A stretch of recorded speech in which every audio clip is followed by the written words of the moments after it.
Hello and welcome to the Rover Media Network's podcast, The Midnight Choir. We hope you are doing well today. This is a podcast about almost nothing at all by a bunch of dolts. We hope you are having a good week. If you want to support the Rover Media, you can go to our website, therover.ca/support-us, and you can check out the free newsletter. You can get the paid newsletter, and I would recommend that you go subscribe, that you like, that you share this with your friends, because you know what? We are trying to get to 1,000 subscribers, because then we can monetize, and when we monetize, I get paid, you get paid, we all get paid. We all want to see Isaac with grills. I need grills. I want gold and diamond teeth for Isaac getting grills. I would actually pay like $1,000 for that. Even if I don't have the money, I want to see you with grills. I think that would give our podcast the edge that it needs to break through into the mainstream. I've known that our podcast is not edgy enough. Did you just get mad? Did you just get Isaac mad? Isaac has grills. Isaac has grills. Thank you so much for joining us today. Today, we have Jess Salomon with us. How are you, Jess? I'm doing well. Jesse. Is it Jesse? Do you prefer Jesse? No, I definitely do not. Jess is good. Jesse is what, like, Jess. Mostly, I've never... Like your aunts call you Jesse? No, it's just, mostly foreigners. Like, people who's like, that's like an Italian, mostly people, that don't live in in North America, I'd say. Gotcha. I love my 1800s definition of what a foreigner is. Italian? Exotic foreigner? Italian? Are they from the mysterious country of Italy? Irish? Yeah. I love eating that ethnic food. It's Italian. Spaghetti with meatballs. Well, today we are going to dive into a bunch of topics. Chris, do you want to introduce us to what we're thinking Jess Salomon decided to leave a career in the lowly field of human rights law.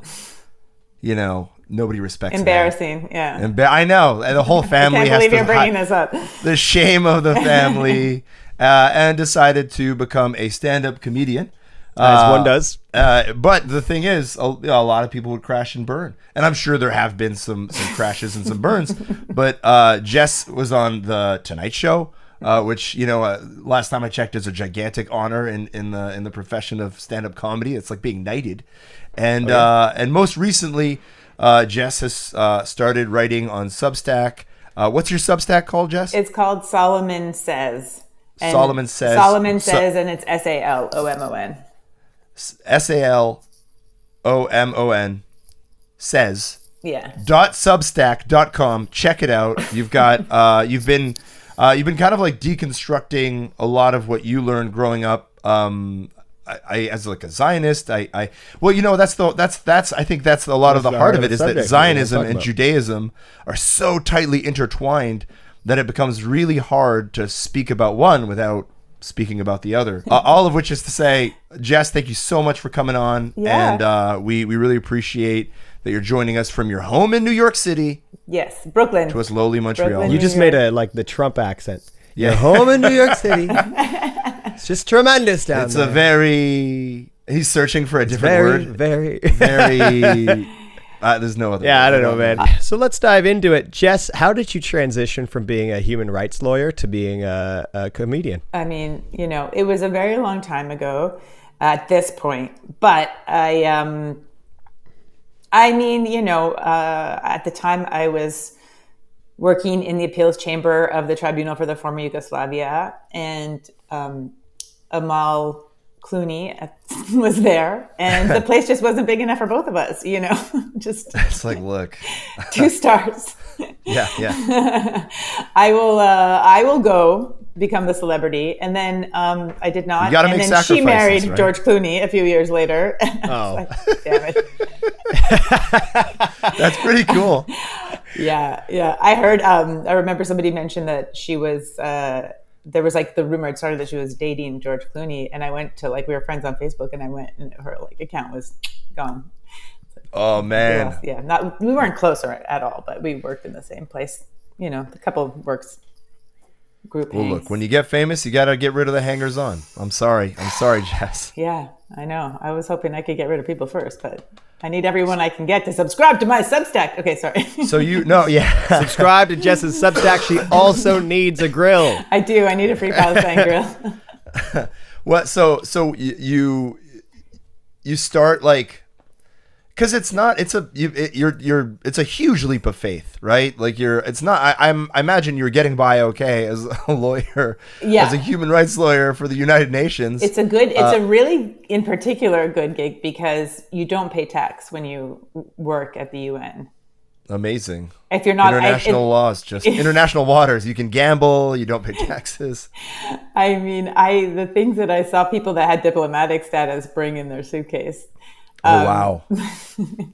As you get higher up, you know, in terms of diplomatic status, there's even more, less tax and more privileges. But I wasn't there. I was a plausible deniability. I wasn't in the room when the suitcase opened and there was like a giant bag of cocaine. No, that was someone else. No. I mean, the one that I definitely knew about was in Costa Rica. I don't know if you know, at the time, anyways, they had these like laws that they don't allow importing of cheese. So they have like different kinds of cheese, but they're just like, you know, like the way that vegan food is like cheese, but it's like, like Parmesan, you know, or like Parmesano, you know, like cheddar, you know, and so it's not, so Parmesan was like it's cheddar-esque. yeah, exactly. Like an impression. This is an impression of Costa Rican impression of cheddar. And so people would bring like Parmesan, and that was like a big one. Really? To, like the people that were living there, like international. Couple diplomatic suitcases full of Parmesan. Couple wheels. Nice. that ethnic, you know, that ethnic cheese. Look, we're gonna seal the deal with a couple of wheels. Yeah, that's it. That ethnic Italian cheese. Can you imagine world peace is achieved through cheese? I can. Yes, I can't imagine that. Like, and if it's gonna be French cheese, just throwing it out there. Yeah. Or oh my God, underrated cheese country, the Netherlands. The Gouda that they pronounce Gouda. Gouda. Look how you brought us back to The Hague. I mean, I love Den Haag. Don't get rid of this guy, Chris. Den Haag is absolutely amazing. A wonderful, wonderful thing. I was in Den Haag. One of my good friends lives in Den Haag, and man, I love that place. And then we went to Amsterdam, and it was great. So. Yeah, The Hague is like a little bit like, I'd say like Ottawa and Amsterdam's Montreal. Yes, you know, like every country has its like But like, if you don't have astounding amounts of trauma revolving around Ottawa, it's an okay city. Do we want to break this open? Let's have a little sidebar. That's all I wanted to say about that. I do have some time in Ottawa. I lived there and worked at the DOJ for a year. I mean, so you probably have some trauma around Ottawa. I mean, honestly, it's where I became gay. That's not how that works. Well, for some people that's not trauma, but that is like. Anyway, I can wait. Let's talk about how you became gay. I'd like to know. That's amazing. How did Ottawa turn you gay? Well, so I was working in the Department of Justice, doing my articling year, which is like that first year after law school, right? That you need to become a proper lawyer. And it was a year before I. Is that the same as your clerkship? Like when you're clerking for or is it? Clerkship, I think, can count as articling. Okay. Working in a law firm, working maybe in a legal capacity for like an NGO, or there's, mine was at the DOJ in Ottawa, and let's say I was like quite bored. Not so much. I mean, the work okay, but like, you know, it was very much like ultimate frisbee or like maybe, you know, drinks for like an hour after work, and then like the whole city is like, it's just like it's, you know, it's very.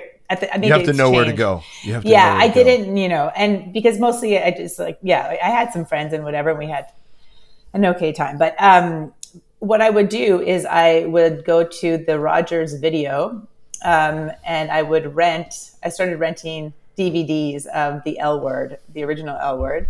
Okay. Which is, if you don't know, was a very like popular show. It was kind of steamy too. Yeah. I mean, it was just like everyone was so hot. I mean, because it's TV, right? So all these lesbians are so hot, and they would, you know, pull each other into the bathroom stalls and be having sex and making out. And I was like, I've been going to the bathroom with girls my whole life and nothing, you know, like how it is, you know, like it just was so like it just had never occurred to me, like, oh, it's all women in here and they're gay, and so how perfect. Anyway.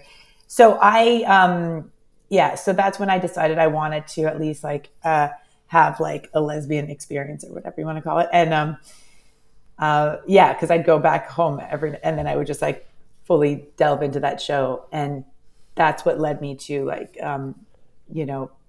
want to hook up with a girl. And then, so I would say it's like, I say like, it's not because I don't want to like blame television. I can't say that, TV made me gay, but I think it was the government. The government. The government in Ottawa. Could have been in the water. Who knows? Yeah. But is some of it maybe related to like you leave home, you reach a certain age, you're less shy about kind of figuring out who you are, and I don't know, like I'm very impressionable. Like I don't really like think about like even going from comedy to law. A lot of now people are like, as I talk so much about Zionism and Israel Palestine, online, they're like, this is the first time that people are like, why don't you go back to comedy? Like don't quit your day job. That is comedy. Yeah. In other words, stop talking about this. When it was always the other way around. But I didn't really like it. It was a leap of faith, but honestly, like sometimes I'm a very all or nothing person, and I get quite like hyper focused on things. I've now since learned that that's like an ADHD thing, that I was like late diagnosis.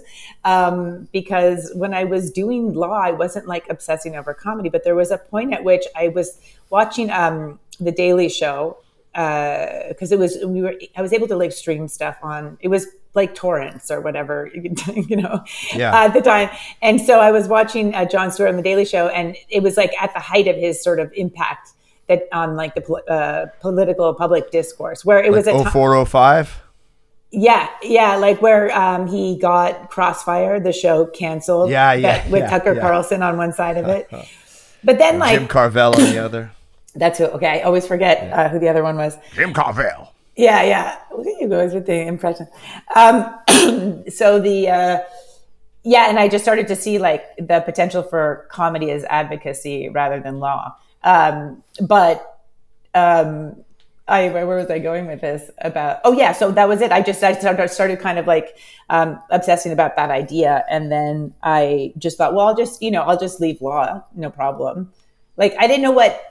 I thought I could just come back. I was like, I'll just leave for because I didn't know what comedy involved. I was like, I'll just leave for like a year or two, no harm, no foul. If I don't like it, if I don't make it, I'll just come back. Like in my head, I'm like, if I don't have like an HBO special, if I don't have my own show in 2 years, then obviously it's not for me. Yeah, it's just that's all it takes is 2 years, not a lifetime. Yeah. Yeah, but this is like very much in that like mindset of that a lot of people have of like, well, I mean, I could do like a lot of people think they can do stand up, Well, I think like I've seen some. Well, I saw your set on the Tonight Show, and I'm ashamed to say I wasn't aware of you until recently. That's okay. So many people are not. No, I think what's really good about your comedy is that it goes to uncomfortable places, and it speaks these kind of like, there's that tension, right? The unspoken things, the things we maybe want to avoid. You joke about like Israel Palestine because you're married to a Palestinian, right? It's like, and you're Jewish, and it's very, it's honest, and it's you. You obviously have your voice, which is super nice, but I imagine this is not something that happened in 2 years. No, definitely not. Especially because when I first started doing stand-up in Montreal, I mean, people really, it was like a story to really, like very, media friendly of like left work, being a war crimes lawyer to do comedy, like I think I had like in the first 6 months, like a piece in the Gazette that Bill Brownstein wrote. And at that point, I didn't even know how to do interviews. I didn't have an act. And because doing those kinds of jokes or doing political jokes, in general, I mean, there's people who are just like amazing, gifted prodigies, but those kinds of jokes are harder. Like it's like it takes more time to get to. And so originally, like mostly I just was like talking about sex, because it just was like Panic Central, and that like was easier. And anyways, it was still, talking not just sex, but about, I used to talk about bisexuality, which was like, if you can imagine back then, edgy material. Yeah. People were, whoa. Remember back then, all the TV shows, like, here's what we're going to do, okay? We're going to have this, like, really tough guy, right? Real tough guy. And everyone's scared of him. He's the toughest guy. Plot twist, he's gay. And someone's like, whoa, the brilliant, edgy writing on this show. Yeah. Like, no, people used to come up to me and be like, Jess, thank you so much for talking about this. Like, I feel seen, And now they're like, I think it's pansexual, I'm like, yeah. But yeah, I mean, yeah, now I have to explain that, there was a time at which not everyone was queer. To younger audiences, they didn't. But yeah, and then people sort of were expecting like that I was, because of my background, and like maybe if there was like they read an article in the paper that I was going to be sort of this, hard-hitting political comedian, and then I just be like, yeah, not doing that for the first years. Yeah, it took me a squeaky minute. wheel at the grocery. No. Although that is a pretty common occurrence. Painfully relatable. You grew up in Montreal? Yes, I'm from Montreal. And then I lived in Ottawa, where I became gay. And yes, as one does. As one does. I did my undergrad in Boston at Tufts in international relations, and then I worked for 2 years in doing like human rights work, where I sort of came to the realization that like I should probably go to law school. At the time, like I swear, like it's like the thing about it, I'm not very self-reflective, but I don't think about things too much. But I sort of was like, well, I want to work in human rights, so I guess my options are to go to law school and become a human rights lawyer, or to become an investigator and like exhume mass graves and look for evidence. And I was like, I think I'll go law school. Yeah. I'm like, I can't do anything kind of like medical, or like I don't have the constitution for blood. So anyways, I was like, okay, law school. And then after law school, I went to Ottawa and worked at the DOJ. And then I went to The Hague and worked for a judge in chambers there. Nice. For a few years before coming back to Montreal and starting comedy, peaking in 2019 on the Tonight Show, and then everything just downhill. You were on the Tonight Show once, right? 5 years ago. I don't know. I really had this sense when I walked through the curtain onto that stage. I really reminded myself too, because in these moments, in big moments, and they're smaller moments that feel big, like early in comedy, there's like different, things that it's like, I can't believe I did this comedy club, or I was like the middle act, or these 20 minutes, or like, and sometimes in exciting moments, you're there and you're saying the jokes, but you're like not in your body, you're kind of like, whoa, I can't believe this is happening. Whoa, what's going on? Look at all these, And so I just was reminding myself to stay in my body and like really enjoy it, because this could be the top. Like I really, I remember thinking that. And then like it was, 2019 was like a great year. And then COVID hit. And then, it was, many things in life happened. And most recently, I'd say, since October, I've just been so consumed with the war, and, feeling like I want to do something, or just I don't know, like it's so many, what's happened is everything that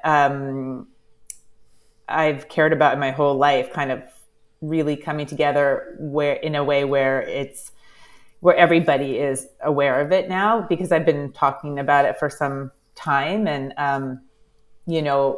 whether it was when I, having this background in international law, whether it was growing up as a kid learning about the Holocaust, whether it was like being married to a Palestinian person and a Palestinian woman, and, talking about our marriage and about the conflict through comedy, like that's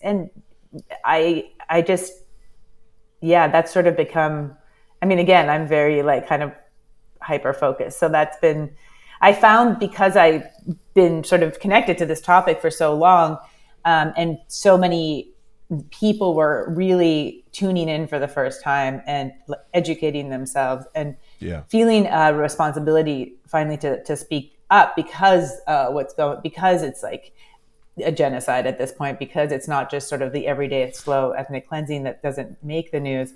And because here in the US, many people have become quite aware of how much of their money is going to this, and also what the influence that Israel has on the political process here. So there's a lot of there's a lot of people tuning in, and so and when they post, if they're not Jewish, they get, or even if you are, but especially you're if they're self-hating if you do. But especially with non-Jews, they really get attacked for like, you don't know, like you don't understand the history, you're spreading hate, you're like, and those are two very good ways to stop a conversation, though. And right? So many people, exactly.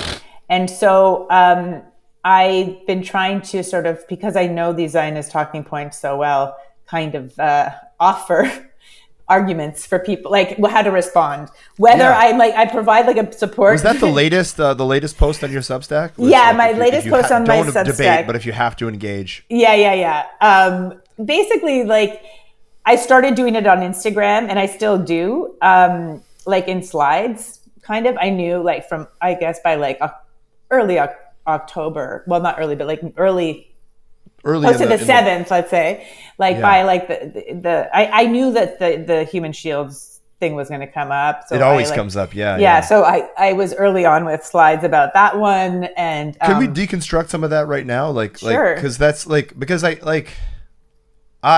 don't want to be insensitive to like the reality of how terrible October 7th was, and I don't want to be insensitive to the people who are grieving, but I also don't want to be insensitive to the Palestinians who've suffered for decades and who continue to suffer. So like, having said all of that, what, like, as you have to, no, because I don't and because I like the rise of anti-Semitism before October 7th was very real and very much a kind of MAGA, Trump, xenophobic, like it's part of that whole paranoid style of politics. Like that's been going on anyways. And then October 7th happens, and it's a hard conversation to have without falling into some tropes and without, like, a lot of people conflate things in a way that is not helpful. I mean, right there, the conflation of white supremacists, like the mega real anti-Semitism. And October 7th, which was not an anti-Semitic attack. Like, that's already a conflation right there. It's a political and a liberation, and it's about land. It's not. Well, they were attacking Israelis. They weren't attacking them because they were Jews. Because you know this, because Hamas has never targeted anyone outside of Israel. They've never targeted anything outside of Israel. They don't have any members that are not Palestinian, as opposed to like ISIS, which recruits internationally, targets internationally. But these are distinctions that like don't conform with the Hamas impression. Is ISIS. Hamas is ISIS, and also to use like white supremacy and anti-Semitism as a reason to attack Palestinians in Gaza. It's a really, like, when you see some of the people who are latching on to the Zionist cause right now, you're like, wait, I know that person's an anti-Semite, or I know that person's a Christian nationalist. Yes, I know that that is happening. And I mean, that's on the fringe of it, but then at the core of it is this belief system that it's a really I think it challenges the way that so many of us were taught, like, how Israel was created, why Israel was created, and and who was affected by it. And it's hard to have these conversations, though, because you get, I swear to, like, I get my head spun around so quickly, and I find myself on my back foot defending all these accusations of it, like, from super reasonable people and smart people and compassionate people, and all of a sudden it's like I'm just blocking punches because I don't know what to do. And I think you also, like, you wrote about that as well, how like these conversations are so hard to have because, like, well, you're dealing with people. You have to think about it as like you're dealing with people who are in a cult, and like they And are I mean, just to be seen like fair, like everything be challenged. Zionism being the cult. and so on. Zionism, I mean, I have to think about it that way because it's the only way that makes sense to me. You know, in the way that MAGA is a cult, that like no information penetrates. And as this kind of a play, like whether it's MAGA or Zionism or anything like that, like these people that are Zionists, that are, you know, or MAGA people, they're put in a position where they have to keep justifying more and more extreme things, because that's where these political ideologies necessarily go. And, you know, there are people who, you know, start to see like different information than what they've always believed, and they decide to like investigate it and be open to looking at it and dealing with that discomfort, and also the like repercussions and consequences of it, you know, in terms of the people around you and your society, or, you know, your whole world, Losing friends, losing family, like, you know, and then there are many people who are not prepared to do that. And so they just double down. And what you're seeing now is these people are, it's like ratcheted up so much because there are more and more people that are telling them the absolute opposite of everything they've ever known and known from and learned from the people that are around them and that they trust. And, you know, and it's not just like you're telling them the opposite of what they know. The things that you're telling them that are horrific. And, you know, and to realize that this is what they believe and what they're defending, like it's just not, they will not go there. And so as Israel becomes more extreme, as more people understand and start speaking up against a genocide, you know, the worse it gets, you know, the more they feel like they need to protect, I think, you know, what they've always known, because they cannot accept it. Chris, they don't have the strength, you know, essentially to look at it. Chris, could you speak a little bit to that? Why, when people are so like, okay, people who are in these cults, people who are in this very narrow view, like worldview, why do they feel that they must defend themselves more when confronted with evidence to the contrary of their beliefs? Fuck. That's a big question. I'm sorry. No, it's like, it's a superhuman thing, right? Mm-hmm. Like, it's like, if you have to start to question your core beliefs, then you have to start wondering, how complicit am I in this? And how complicit are the people that I love in this? And does acknowledging these horrific things negate my own suffering and my own pain and our own history? And I think when it's all tangled together like that, and it goes from 0 to 100 right away, I think that's hard. You know, I think it's an emotional thing. It's never like this person is smart or not smart, or a critical thinker or not a critical. It's an emotion. It's very hard. Like, I hesitated to speak about any of this publicly because I have a lot of friends who are Zionists. People are confronting their core beliefs, and it does create this like really intense situation where we can't really have conversations anymore. They turn right away. You were telling me, or I think we had a kind of an exchange over this. Someone out of nowhere the other day that I hadn't spoken to in years came at me in my Instagram direct messages and was like, I want to see a screenshot of you condemning the October 7th attack. And I was like, well, dude, like, that's insane. I'm not going to, first of all, hi, I haven't seen you in years, but like, it's really like, it was after the tent massacre. Yeah. Yeah. And so I guess like people were on edge.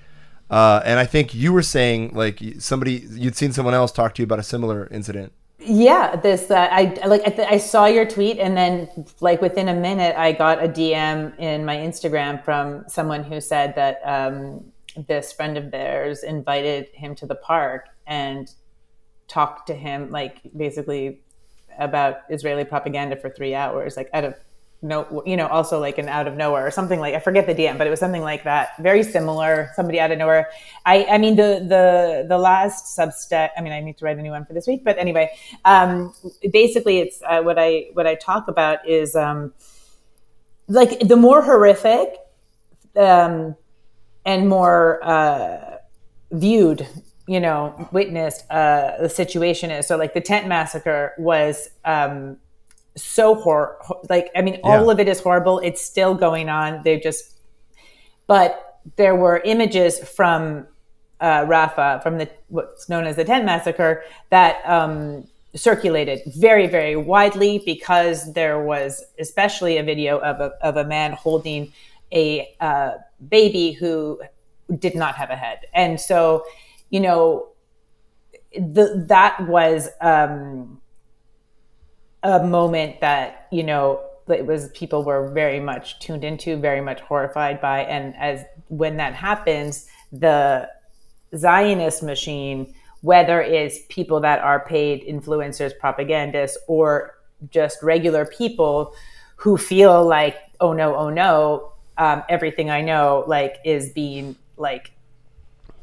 challenged, and to a greater extent, there's more people against us. There's more, look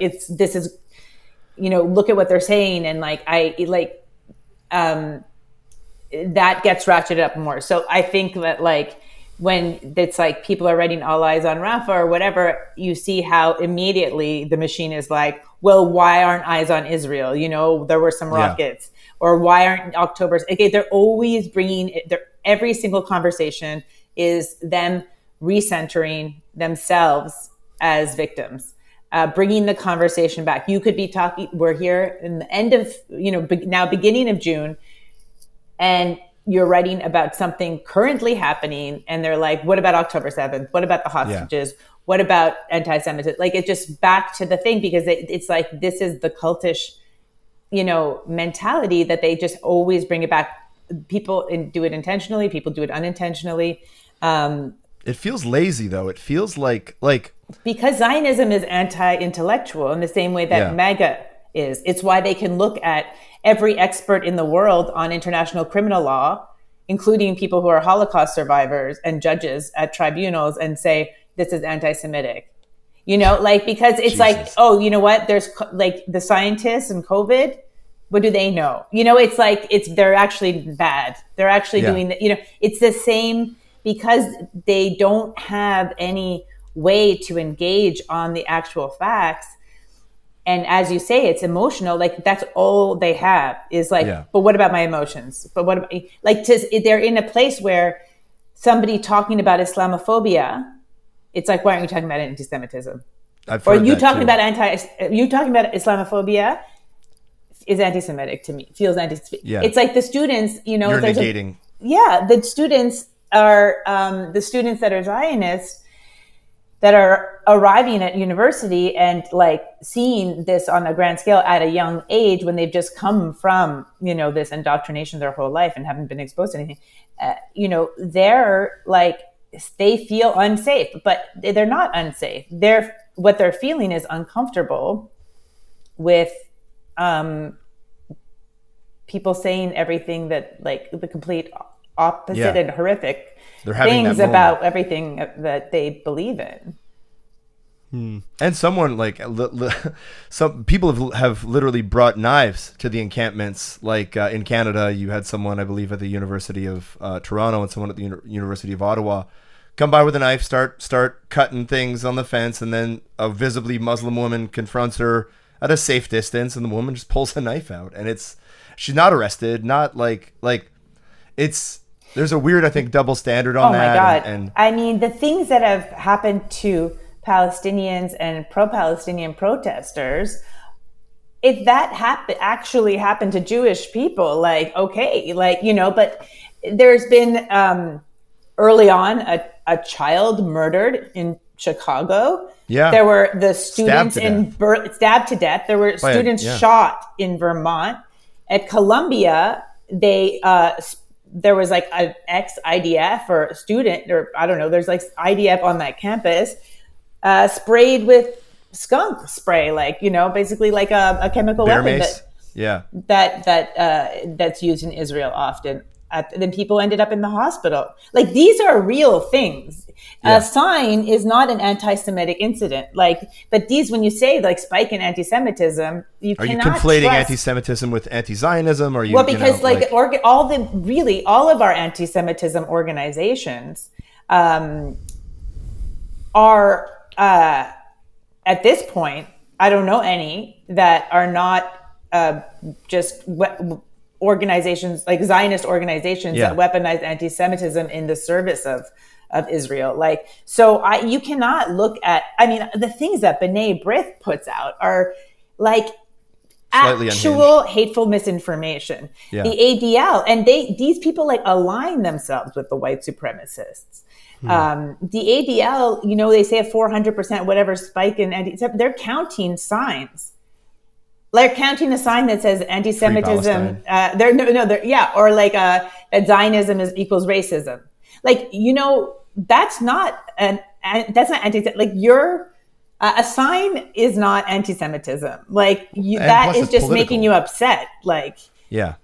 Do you mind if I interject? Yeah, Please. I'm sorry, I'd like to talk for a second about the history of Zionism and how it's rooted in anti-Semitism. And yes. It's an interesting thing to talk about. I will link my sources in the show notes at the end, obviously. But the interesting thing about Zionism and the roots of the movement is basically post-World War II. There was still a lot of anti-Semitism because that's just how it was back then. And it started with basically a desire, especially in the United States, to find a place to put those people. It's essentially, it was a big movement that was supported. Well, in in the America, States. a lot of the biggest supporters of like a lot of the biggest Zionists are like Christians who believe that when the rapture happens, the Zionists are going to hell. That's it. Or like, so, the Jews are going to, it's insane. The anti-Semitism and Zionism movement are fundamentally connected historically as well as currently, which is something to inspect and think about. Right. Well, I'll say that, just a little bit more on the history of it. There was Zionism is an idea that began actually with Christians in Europe, and then like the Balfour Declaration and no. Jewish Zionism began in 1896 with Theodor Herzl. He's the founder, father of Zionism for Jews. But before that, I think it was, this part I need to understand more, but it comes from Christianity in Europe. Like, I believe certainly the puritanical, like the idea of manifest destiny and being chosen, that is something that comes from, I think, and was used as there is, I don't know about Christian Zionism, but it precedes Theodor Herzl in 1896. And then, but Herzl was a not religious at all Jewish guy, pretty well-to-do privileged guy in Vienna, who felt that there was a lot of anti-Semitism at that time, but I think he felt like he was kind of like, people like Jews like him were kind of passing, right? They were fully assimilated. Yeah. They weren't religious, but anti-Semitism was rising. And at the time, he was especially concerned with all of the Eastern European, very Jewy Jews. Like, the descriptions that he uses are like full on, like, classic anti-Semitism, that these people were coming into Western Europe because they were escaping the pogroms of Eastern Europe, and that they were basically going to create so much anti-Semitism that people like him couldn't pass anymore, or just sort of, and so he came, for him, this idea of a way for us to find safety is probably to leave, and so he had the first Zionist conference. He wanted to have it in Vienna, but there was Zionism is not the idea of creating a state of Israel is really not at all in the religion. It's and so, in fact, some interpretations of the Torah mostly it's not for us to do. Yeah. And so the rabbis were like, no, you cannot have this conference here. There was so much opposition to this idea, and so he ended up doing it in Switzerland, in Basel, the first couple of conferences.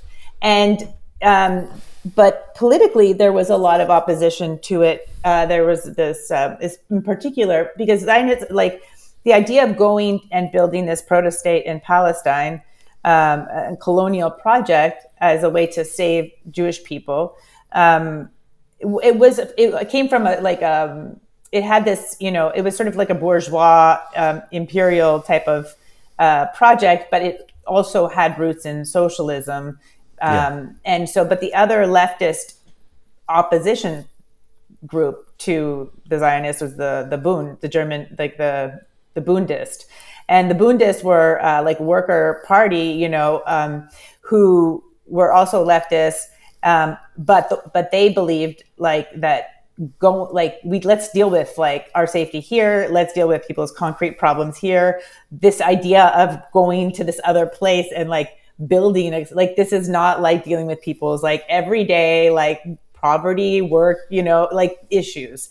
And so they were anti-Zionist in that, and there was in North America, it wasn't there was a lot of the reform movement was anti-Zionist at that time. Yeah. But anyways, many people died in the Holocaust, and as it turned out, people who left survived, and it sort of proved their point, the Zionist point that, but to your point, Isaac, there was a lot of collaboration between the Zionists and big anti-Semites. I mean, Balfour was a big anti-Semite. The one Jewish member of the cabinet at the time of Balfour, when the declaration was being passed, was against it. But yes, of course, it's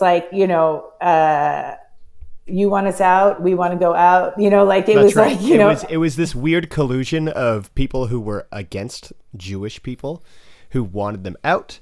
Yeah. But then it worked for certain Zionists, Jewish nationalist kind of people. It worked for their agenda, so they were willing to work with this group of people who was fundamentally against them, because they were like, well, this works to our advantage, even though they are definitely against us. Right. Well, at that time, in a way, I can kind of understand it, because it was a matter of survival, right? Yeah. And so you're like, okay, you want us to go? Okay, we'll go, and in that sense, but, oh wait, I lost the picture of you guys. Oh no. You did. One sec. We're still alive. One sec. We're still going. Can you hear us? Yes. You're carrying it. You're carrying it. I am. Okay. Oh, here we go. Here we there go. There you are. Look at that. Oh, now I can see your salmon-colored shorts, Isaac. Sorry about that, guys. A stretch. Don't know why that happened. But yes, but Israel in general, the whole project, there's a lot of interests that intersect that are negative, because Yes. it's also, having a client state and a foothold remaining. Yeah. England is leaving part of their sort of now more of a neo-colonial project, and then obviously now there's a lot of interest that negative interests that intersect in terms of Christian Zionism and the rapture and white supremacy and neo-colonialism and the arms industry, and it's sort of it's a very bad storm of bad interests that that intersect there. Yeah. I just want to say, usually this is just a, for people who are more moderate fence sitters, that's okay, but I want to say, like, if one side is extremely supported by people who tend to be neo-fascists and the other side is supported by people who are not neo-fascists, I encourage you to go with the side that is not fascist, just as a general rule. But seriously, like the fact, I just feel like it's like you just start counting red flags, right? The biggest red flag for Zionism is the arms industry. It's the arms industry, but it's the fact that most of its supporters are like hard right Trump supporters who are definitely anti-democratic. And I'm like, just that alone should make you think twice about supporting a movement. But within Israeli society, like there are obviously there's moderates and there's people who want a solution through nonviolence. Yes, of course. But there it just feels like there's this fringe, sort of growing fringe on the right that is like. What's crazy to me is when you see these like a coordinated attack on an aid truck or a Arab journalist almost being lynched at a flag celebration in the West Bank by East settlers. Jerusalem, I think. Oh, sorry, Jerusalem. Yeah. Like when you see it, you're like, one of the things that fucked me up recently was like someone was like, "Yeah, well, who do you think is filming this? Like they're filming it and they're putting it out there." And there's a kind of like, we kind of just either ignore or accept that extremism as just like, whatever, not a big deal. Let's go back to October 7th, or let's go back to like, look, these, is there an appetite, you think, in Israeli society to start dealing with that? Because I feel like that divide really threatens honestly, I mean, I don't mean to No, that's fine. But I'm just kind of like, feel like, anyway, these days that's fine. Like it is, no, I think Israeli society is too far gone. And I think it has been for a long time trending more and more extreme. And you see this in the poll numbers that are taken about what Israelis in general feel about the aggression in Gaza. And a large percentage think that it hasn't been hard enough, that it hasn't been strong enough, violent enough. Many more think it's good, that it's a good amount, and a small percentage think, that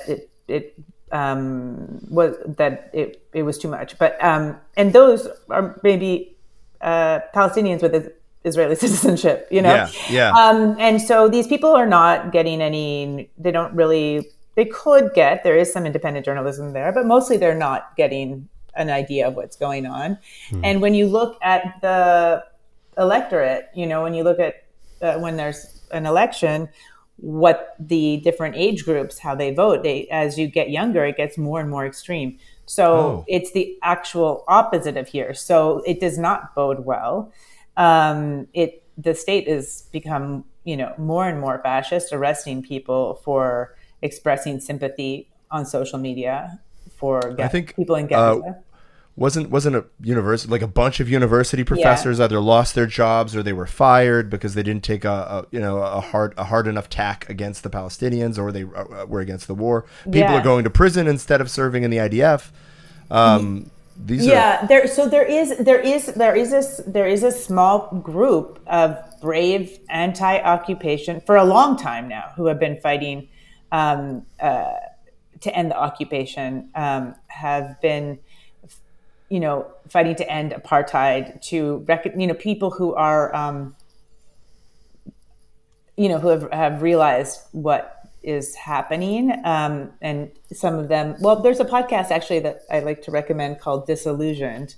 It's an Israeli girl named Yahav, and she talks to Israeli Jews about their unraveling, their awakening process. And for many of them, it is like when they are in the army and they realize actually what the occupation is and what it does. And so there are these people, there's, this organization Standing Together that sort of became prominent and I think prominently funded during this time. And they are Israeli Palestinians and Jews, and they are, pro peace. And one thing that they've been doing that's been really effective very recently is they've been sending people to stop the settlers from destroying the aid. Yeah. They sent people to the Jerusalem Day Parade to protect, Palestinian businesses and other people that these. They must put themselves at great risk for that. This is a recent thing that they've been doing, and they're, I think, like a relatively new organization. So, of course, these elements exist within Israeli society, and they should be supported and propped up. And there are many a very large majority now of Israelis that are very upset with Netanyahu and, his treatment of the hostage families that have been also like advocating for a ceasefire, and that's seen as somehow treasonous. So, it's not a monolith, but in my opinion, it doesn't matter whether it's Netanyahu or not. I think the occupation is the occupation. The occupation is the occupation, and there's been no cessation of settlement building under any prime minister. Yeah, and Yitzhak Rabin was, considered to be the most peaceful, pro-peace. Even this guy, had a policy of breaking Palestinian bones. This is their best guy. Like I think that it's very clear that Israel has very adamantly been against the creation of a Palestinian state for a couple of decades now, and working very hard to ensure that it is not possible on the ground. So I don't think that Israel could be relied upon and should be really a part of.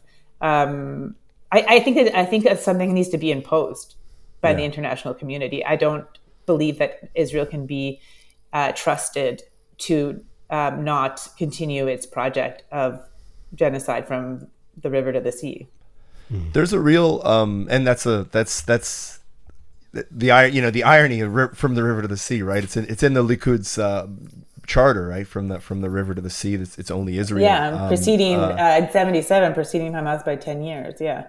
I mean, and also Netanyahu got up before October 7th in September before the UN General Assembly with a there's not going to be two states. Yeah, all Israel. Yeah. One of the things I've heard from really prominent Zionists here is, well, there are no Arab democracies. These people don't, and I always struggle with that one, because you're like, well, do we want to go through the lists of governments in the Middle East that the West has toppled? Why are we? But also, it's such a dehumanizing argument. They're not capable of that. No, it's just whataboutism. Yeah, because you're asking them how is Israel a democracy? I say, explain to me how a Jewish state that, by its very nature, requires it has to maintain an ethnic, a demographic majority of Jews. An ethno state that has to maintain a demographic majority that is Jewish. How is that done without oppressing another people? Seems There's no way. There's just nobody. Square to circle. You cannot maintain a demographic majority where another people exist without ethnic cleansing, without apartheid. And the earliest people who were, against this warned of this. And even so did some of the Zionists, So they don't want to talk about that. Israel is not a democracy. It's a democracy for Jewish people, but it's not a democracy. And so I'm like, why are you comparing yourself to Arab countries? Can't we talk, let's talk just about what you're doing. Yeah. Why is it we're better with gay people rights? Oh man, that one kills me. First of all, gay marriage isn't even legal in Israel. I was going to say, how do you guys respond to the argument that the Palestinians would be against everything that you progressives stand for? I don't buy that. I don't think that that's true. These people don't know Palestinians. They don't know anything about Palestinians. And I know that they don't because I didn't, because they're not mentioned. they're like not part of the picture because it's very inconvenient, because the fact that they're there means that Israel must ethnically cleanse them to have a demographic majority. That is why 750,000 Palestinians were murdered or expelled from their homes in 1948. Like, and this is what has in the Nakba, and this is what has continued to be the project ever since. It's never stopped. But what about when people say, well, you know, since the creation of the state of Israel, the Arab population in Israel has increased significantly. What are you talking about? What ethnic cleansing are you talking about? Like, that's often a counter argument. But I don't think that like population growth over time negates murder and expulsion. Like, I mean, it doesn't mean that you didn't do that, because like there's more, but also there's going to be more people born that aren't Jewish. And this is the point, is like, you cannot like your policy is that we need to keep them at a certain number that's less than us. How do you do that without mowing ethnic the lawn? Cleansing? You know, I mean, yeah, it's, you know, these like, one of the things that I come back to a lot with people that make these arguments is, you know, it's like, I mean, they're never going to respond because they cannot, you know, when you press them on anything, when you're like, but Hamas is there, we need to get rid of Hamas. So it's like, so what's your number? What number of civilians? Like what number of dead children? At what point do you say that's enough? I guess we cannot kill more. We're not going to get rid of Hamas, because Hamas is a political ideology. It's not going away. And you're not making it go away by doing through this. Violence, no. So, you know, they can't tell you a number. You're like, well, how many? Tell me. 100,000? 200? Like, what is all of them? Like, because they can't tell you if you keep pressing them on it, because they will sound like a monster. And, you know, when you say to them, I think it was like Mark Lamont, who I saw in an interview, very smartly press somebody from Israel, you know, it's like, well, so what if Hamas was in Israel? What if there were some militants in Israel? You're going to drop a 2,000-pound bomb to get those two people? And they can't answer, because answering would mean admitting that, and we know that it's true, but they don't want to say it out loud, that Palestinian lives don't matter. Yeah. They would never sacrifice Israelis, Jews, to kill Hamas if they were in Israel. Well, I mean, then that requires you know what I mean? Like, it requires you to see the Palestinians as people, right? And of course, some of them will admit that they don't. But when you have let's say just like a regular person that you know, who's like, well, like, what else could we do? What else could we do? What would you know, like a Zionist in Montreal, like a regular, you know, that's like in the cult. Like, what you ask them that, what would you do if? So okay, you need to get rid of. So what if they were in Israel? What would you know? Like, they can't, because you press them in a way that they're like, they can't answer you, because the answer is so bad, you know. Yeah. But you know, a lot of times they'll say things like, oh, but you're not looking at both sides, you know. And I'll say, well, I am, because number one, I know your side, because I used to say all these things too. And number two, like, what do you know about the other side? Why don't we start there? Why don't you tell me? Why don't you send me a screenshot of you having posted about Palestinians? Yeah. To your friend, for example. It's like things only go in one direction, where you have to prove to them that, well, have you condemned this government? Where's your post condemning the Netanyahu government? Show me a screenshot. They're like, have you condemned Hamas? You know? Yeah. Like, it's just, they're always, you know, this is what I say, is just keep asking them. Because maybe at some point they're going to, you know, it's like they want to keep bringing things back to, you write something about, I don't know, like, let's say you write something about Rafah, and they're, they say, well, what about October 7th? It's like, okay, we'll talk about October 7th, but why don't we first address what my post is? Yeah. Like, whatever. Like, it's just because it's this rhetorical tactic that is constantly centering them, and in which things only go in one direction, which is to say, like, what should the Palestinians do?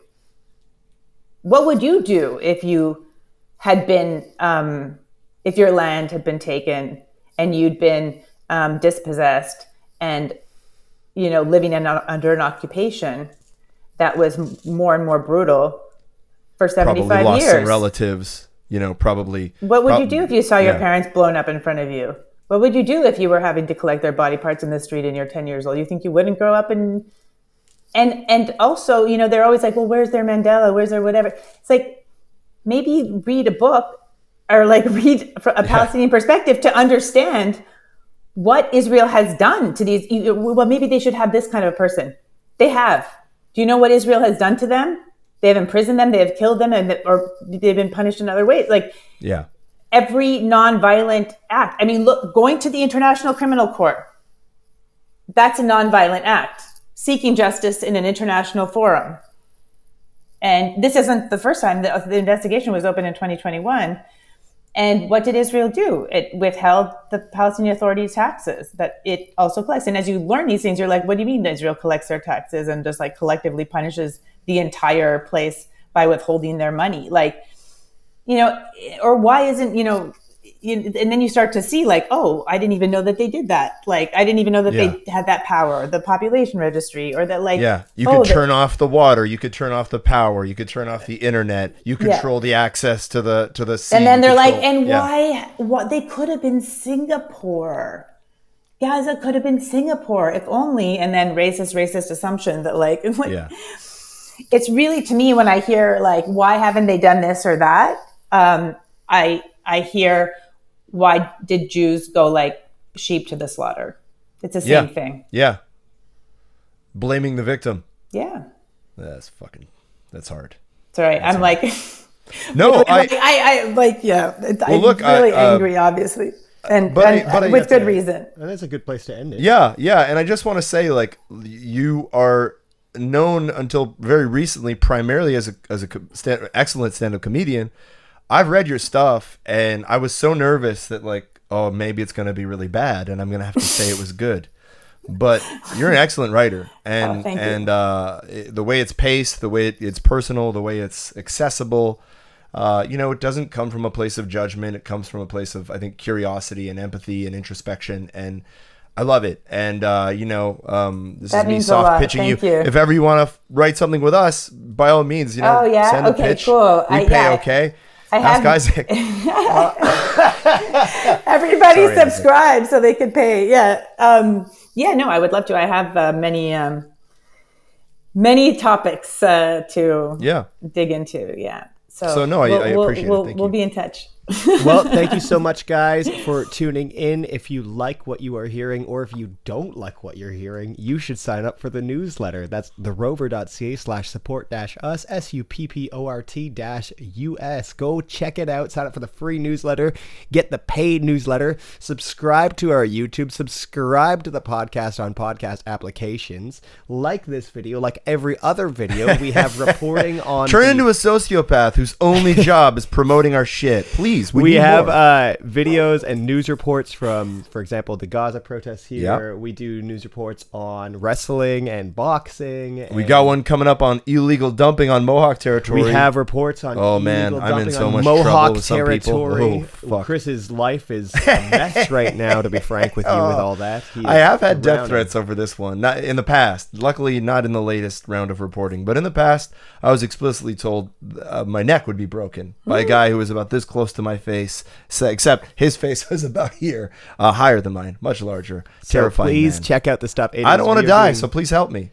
We are doing extremely good reporting, and as always, if you don't support us, Chris's single child will starve to death. Oh, Jesus. No. And also, I need grills. You need grills. And so does she, actually. She we would all pull need out- Oh, baby grills. Baby I love grills. it. She's baller, man. My kid's got No got doubt. style. But she's starving without your support. That's true. And with That's that, true. have a good life.